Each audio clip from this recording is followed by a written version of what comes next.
tó mo kí yín o gbogbo ẹ̀yin ìyá mi ẹ̀yin bàbá mi níbikíbi tẹ́ ẹ bá láǹfààní àti máa gbọ́ mi wípé etí tẹ́ ẹ fi ń gbọ́ wa kò máa ní dì bákan náà ojú tẹ́ ẹ fi ń rí wa kò ní fọ́ àwa láwọn máa wá o ẹ̀yin náà láwọn máa bá ikú báyìí kò ní wá gbéṣẹ́ o lọ́la ṣe èdùà.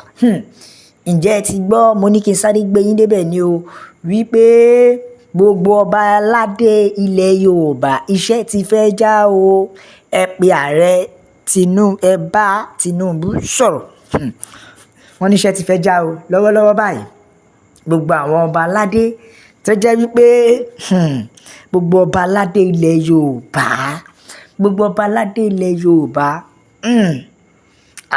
èmi ò jẹ́ yádú sórí adé o mi ò dẹ̀ jẹ́ sọ̀rọ̀ sórí adé nítorí wípé kí ni àròbà fún lọ́ba pa ìbá o torí tá a bá fẹ́ sọ gbogbo àwọn ọba yìí most of them wọ́n ti mú politics wọ́n ti mú wọnú wọ́n ti mú wọnú ọba wọ́n ti mú politics wọnú kínní náà torí tí kì í bá ṣe pé wọ́n mú politics wọ ni báwo ni ọba ṣe máa ní ó ṣe máa gbẹ́nu sí nǹkan tó ń ṣe títí politics because ṣé ẹ mọ̀ tẹ́lẹ̀tẹ́lẹ̀ pé a máa ń sọ nǹkan tó yára tó fi jẹ́ pé àwọn ọba aládé ilẹ̀ Yorùbá most tí wọn ò ní àṣẹ lẹ́nu ni pé they have sold out their dignity. Yes, they sold out their dignity. Nǹkan tó jẹ́ kó fi máa mọ̀ wọ́n ní ọba. There's nothing like that.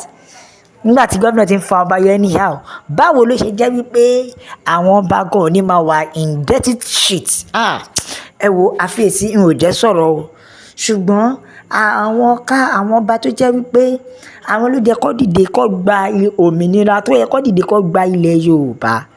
Ọ̀pọ̀lọpọ̀ nínú wọn they have digged their hand into politics. So why kí ló dé tó fi jẹ́ wípé most wọn ẹ má gbàgbé pé ìkan lára àwọn Fúlàní náà máa sọ̀rọ̀ ó bá odidi ọba aládé ilẹ̀ Yorùbá ló jáde ló ń sọ fún pé gbogbo àwọn ọba ilẹ̀ Yorùbá làwọn máa ń fún ní owó káwọn tó da àdúgbò ẹ̀yin náà ọba ilẹ̀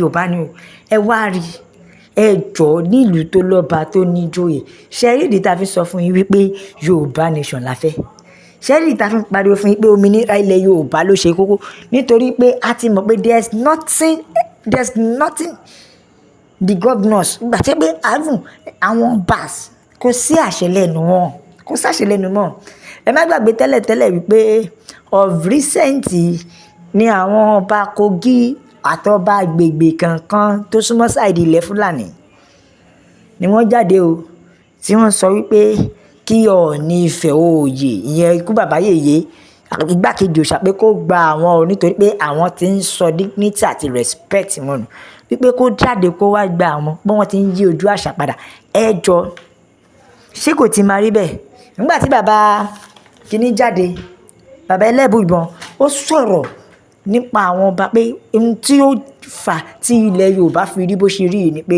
àwọn bá ti dig ọwọ́ wọn wọnú politics ẹjọ́ ṣó parọ́ ni ó ní nǹkan tó yára àfẹ́ẹ̀tì ìlú nìyẹn nítorí pé kí ni ọba ò ní right àti ẹ̀yin náà wò ó sìn nígbà tí kábíyèsí àwọn ọba ilẹ̀ Yorùbá ẹgbọ́n wọ́n ti ń pawọ́ pọ̀ wọ́n ti pawọ́ pọ̀ sínú politics how will they gain their respect back? How? There's no way they want to gain their respect back nítorí wípé kí ni there's nothing more again ṣébi tó jẹ́ pé ọ̀pá àṣẹ gan tó jẹ́ ọ̀pá kínní gan governors ló ń gbélé ẹjọ́ ṣé wàá rí i pé àwọn ọba ilẹ̀ Yorùbá we need to correct a lot ẹ wo ẹ̀yin ìyá mi yìí bàbá mi ẹ wo Yorùbá nation la fẹ́ òmìnira ilẹ̀ Yorùbá òun ló ṣe kókó nítorí pé bí bẹ́ẹ̀ kọ́ àwọn ará bíi ṣetán láti gba ilẹ̀ wa lọ́wọ́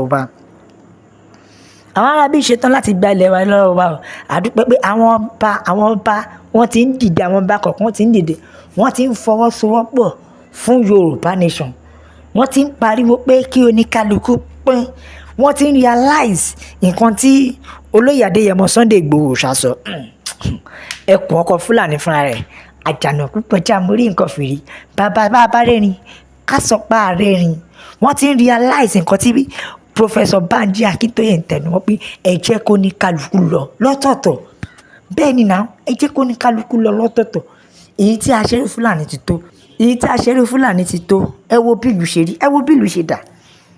Still yet wọn ò rí nǹkan kan bá wa ṣe sí. Ìlú ń pariwo ebi débi pé now owó epo nísìn ó ti gbaṣọ lọ́rùn ọ̀pọ̀lọpọ̀ ẹlòmíì débi pé nísìn owó epo sì ti di nǹkan míì síyàn ní ọwọ́ débi pé àti jẹ 3 square meal ìṣòro níbo ló ti fẹ́ rí 3 square meal 1:1 ni. Ẹ wo ẹ̀yin ìyá mi bàbá mi ẹ̀yin tẹ́ ẹ bá mọ̀ túmọ̀ 1:1 ẹ má bá mi kọ sí comment section pé 1:1 yẹn Yorùbá nation la fẹ́ o. Ẹ jọ̀ọ́ ọdún mélòó la fẹ́ fi jẹ̀yà ìdá àní ẹ jẹ́ kí oníkálukú lọ lọ́tọ̀ọ̀tọ̀ ẹ jẹ́ kí oníkálukú lọ lọ́tọ̀ọ̀tọ̀ yìí tá ṣẹ́rú fúlàní ti tó ọdún mélòó after all nínú law wọn which is 1914 amalgamation ìyẹn ṣáà ti stop for more than 10 years ago now. So why don't we let everybody to go? Kí ló dé tẹ́ ẹ fẹ́ jẹ́ kí oníkálukú lọ? Àwọn fúlàní wọn ò fẹ́ gbà kó oníkálukú lọ. Àwọn ọmọ Yorùbá ẹ wò ẹ bá mi pín ọ̀rọ̀ yẹn jẹ́ kó lọ viral nílé lóko lọ́rùn lẹ́yìn odi pé Yorùbá nation la fẹ́ o. Ẹ jẹ́ kó yé wọn pé òmìnira ilẹ̀ Yorùbá òun ló ṣe kókó fún wa o. Bẹ́ẹ̀ ni ẹ wò ìyá mi bàbá mi ẹ bá mi like, ẹ bá mi share, ẹ bá mi comment, ẹ bá mi tẹ̀ sójú ẹ̀. Tó bá jẹ́ ìgbà àkọ́kọ́ rere tó máa darapọ̀ mọ́ wa bá wa kọ sí comment section pé Yorùbá nation òun ni ọ̀nà. Bá wa kọ sí comment section pé òmìnira ilẹ̀ Yorùbá òun ló ṣe kókó. Ẹ wò yálà níbikíbi tẹ́ ẹ bá wà rí Yorùbá nation òun la fẹ́ o. Òmìnira ilẹ̀ Yorùbá òun ló ṣe kókó. Ẹ wò ẹ jẹ́ ká ka àwọn àtẹ̀jíṣẹ́ àwọn èèyàn kọ̀ọ̀kan ẹ jẹ́ á gbọ́ nǹkan tí àwọn èèyàn sọ nítorí pé kí ni Yorùbá nation is the way. Yorùbá nation no going back. Yes o Yorùbá nation ni o no going back. Yorùbá nation is the way. Yes o Yorùbá nation náà ni òun náà ni ọ̀nà àbáyọ kò sí nǹkan mìíràn mọ́. Yorùbá nation la fẹ́ ẹ̀pin orílẹ̀-èdè. Yes Yorùbá nation la fẹ́ o. Ẹ jẹ́ kó ní kálukú lọ lọ́tọ̀ọ̀tọ̀ kí Ìgbò bá tiẹ̀ lọ kí Yorùbá bá tiẹ̀ lọ káwúsá náà bá tiẹ̀ lọ kó ní kálukú dúró ká mọ ìwọ̀n tá a wọ̀n. That is it. Ká mọ ìwọ̀n tá a wọ̀n. Let everybody go. Ẹ wọ ẹ̀yin ìyá mi bàbá mi bá mi kọ sí comment section wípé we want to regain our Yorùbá freedom. Bákan náà tẹ́ ẹ bá ṣe ń kọ sí comment section ẹ máa bá mi fi síbẹ̀ wípé God bless Yorùbá nation because God bless Yorùbá nation God bless my country. Ẹ̀yin ìyá mi ẹ̀yin bàbá mi àgbẹ̀ oníròkè títí kó gbàgbé lò la fífi àsìkò dágbére fún yín wípé God bless Yorùbá nation God bless my country la fi sọ pé ó dàbọ̀.